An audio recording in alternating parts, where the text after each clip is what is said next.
Guys, when you're doing these pharmaceutical stuff, get in the car and drive a little bit and then hit submit on final delivery. These people are like, give me some Zoloft. I took Zoloft for how many years? It was a good 4 to 6 years, a full dose of lithium for 4 to 6 years. I was taken off it by Dr. Horsley, who is a Seventh-day Adventist. She has like 10 children. Most of them are boys, or most of them are men now. They're all older now. They were younger when I used her as a family doctor. My first wife, Sarah Lopiccolo, her father was her father had a hearing problem. I actually now do as well. Her father is a genius, and he's great. He loves cinema. Yeah, he's a great guy. He has like a tomato garden in the backyard. He may not be around anymore, but I don't know. They live a long time, the Sicilians. He's Sicilian. My second wife was half civilian. She was half Sicilian, not civilian, I'm sorry. She was half civilian. She was half Sicilian, from Sicily. But her mother is from Ireland, so she's Irish Sicilian. It's no joke. She has a temper. He was in Vietnam on a Tonka Bay submarine. I can't talk about it. Well, he talks about it, but he has a hearing problem because he had to sit next to the engine in the submarine. He loves Das Boot. It's not his favorite, though. My favorite's Das Boot. It might be his favorite, but Das Boot's the best submarine movie everybody knows. I think he likes that U-571. Yeah, he went to the movie theater with her. A bunch of cops know him. He got me arrested one time for looking in his garage because I'm nosy. And then he dropped the charges.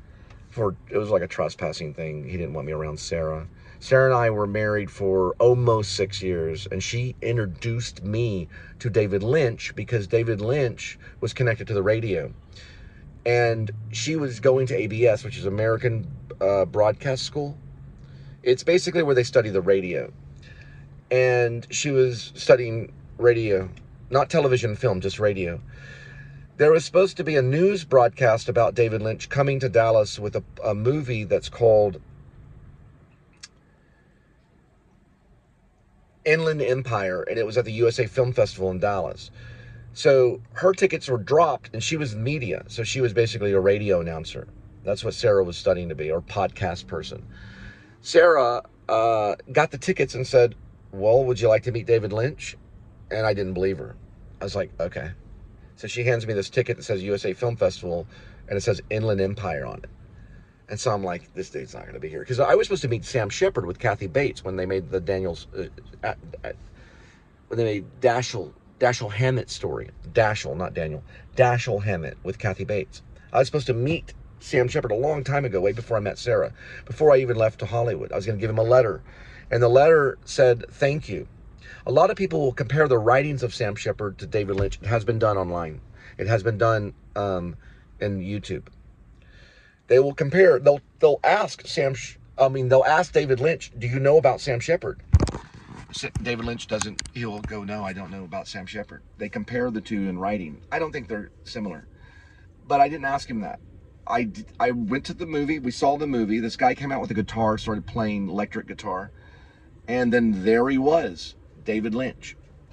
Now, I didn't think it was going to be true because I thought it was going to go the same thing with Sam Shepard. Like Sam Shepard did not show up with Kathy Bates. And this was years before. So I was thinking he's not going to be there.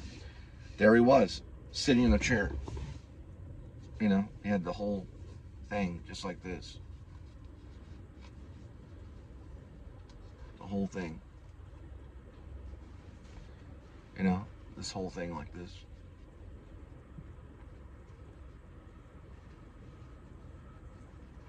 But he probably smoked a bunch of cigarettes. There he is. And I say, well, it comes to mind with a microphone. I'm like, well, nice to meet you, Mr. David Lynch. I have a question about script writing. When you do a movie and you have a screenplay, how much of the dialogue or how much of the screenplay is in the movie? And then how much is improv?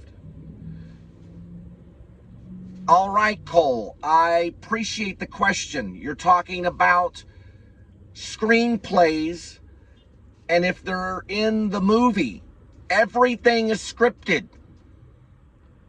everything is scripted. Everything. I don't remember exactly, but it was something like that. Everything is scripted. Everything. Everything is scripted. Now, every once in a while, we will add a little bit in there. And then he says a few other things. He's a liar. He improv'd the whole thing about Crazy Bob on set. He found Crazy Bob because it was a person setting up something by the bed. And you could see him in the camera, and it was a technician kind of guy. And he knew right then that would be Crazy Bob, if that's his name. The Bob character in Twin Peaks, the demonic Bob. He found that on set. It was not scripted. That was improv and then put into the script. Then later he would script it. But he would make sure that everything is scripted. That nothing was left out in the written word that mimicked the movie or mimicked. So it matched. So the words match the action and the action suit the word. So the dialogue suited the script, the screenplay, and the dialogue was in the screenplay. So they matched each other. So he went and added it.